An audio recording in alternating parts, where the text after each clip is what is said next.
According to the Global Livability Index, in 2019, Melbourne, Sydney and Adelaide were all in the top 10 most livable cities in the world.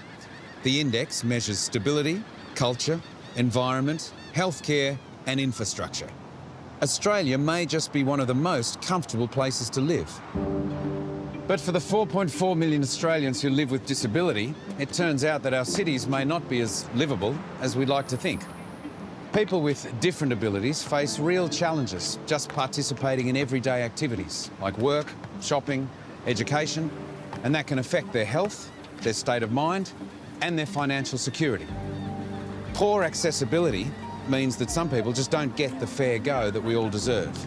So, some tech-savvy Aussies are making the world more accessible and enjoyable with fantastic plastic, high-performance rubber, and a metal with superpowers.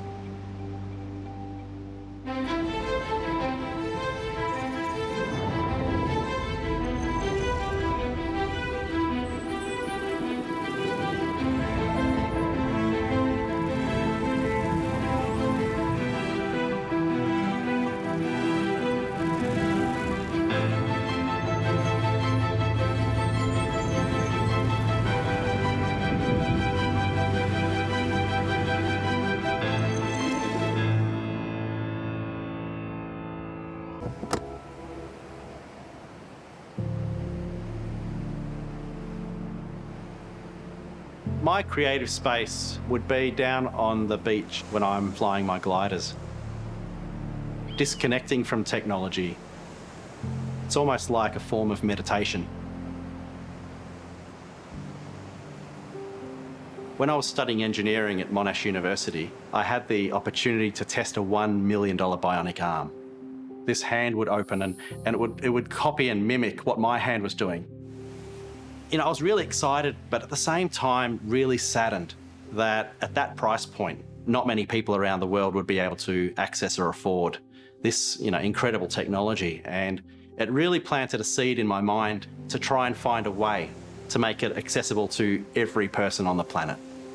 About 1 in 10,000 children are born without fingers, and children grow very quickly, meaning that it's a constant cycle of going through the process of getting more funding for assistive technology.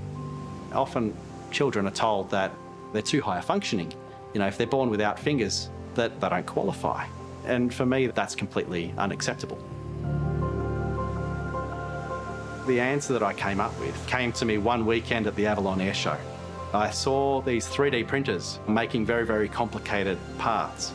It took me back to the question that I posed: how can we make these bionic arms that cost $1 million for a price that we can provide them completely free of charge to anyone around the world? I decided to buy one 3D printer and just make one hand for one kid for free. And this kid was Eli, and he was born without fingers on one of his hands. I just downloaded an open source design off the internet and made him an Iron Man style hand. A few days later, we received some photos of Eli picking something up for the first time, and just the smile on his face, it changed my life forever. And I knew from that point that that's what I wanted to do.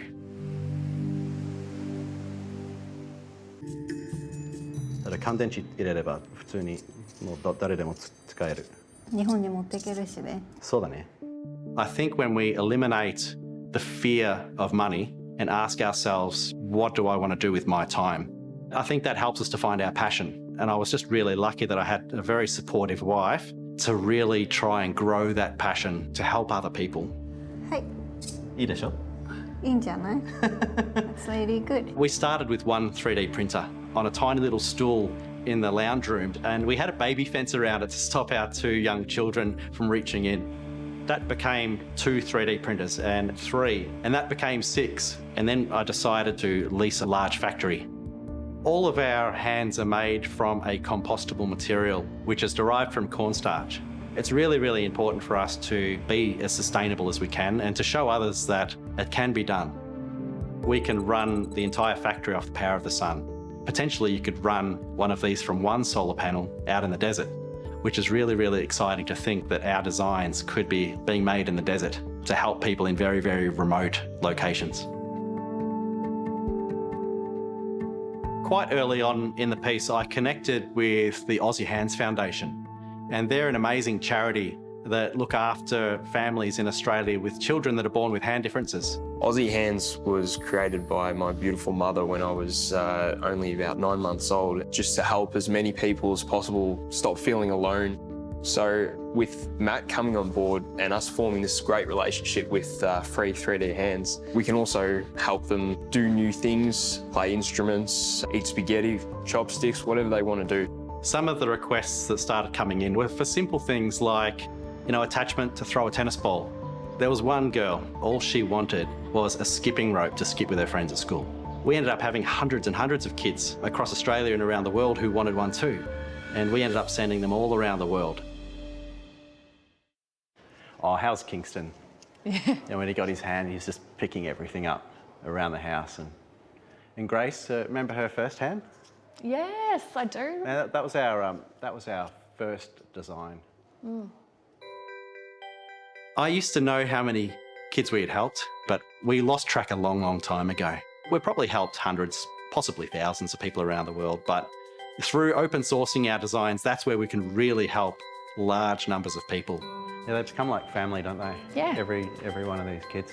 After releasing our latest kinetic hand design only 3 weeks ago, 2,000 other people around the world have downloaded those designs with the intent of manufacturing our design for other people.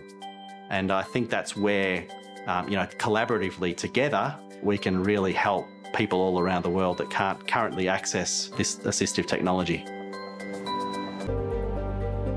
I hope that we can become a society where we all collaborate for mutual gain. We want to be a leader in this thinking.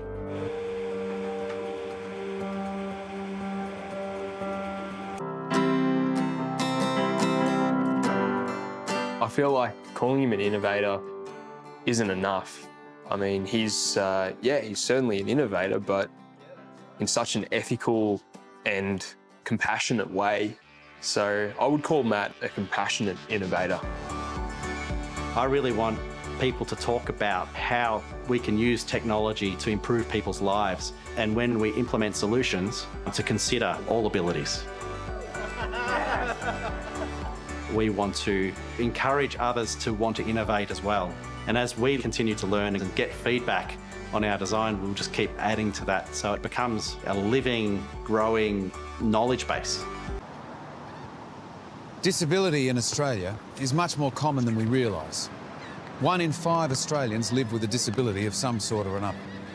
The most common in children is sensory, speech, or intellectual disabilities.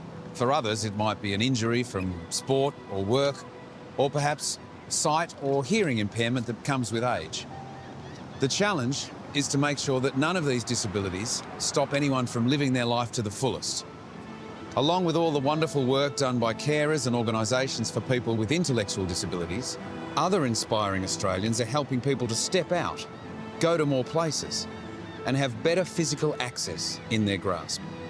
These innovations are ingenious, practical, and all designed to help out a mate. Not a bad way to make sure everybody gets a fair go.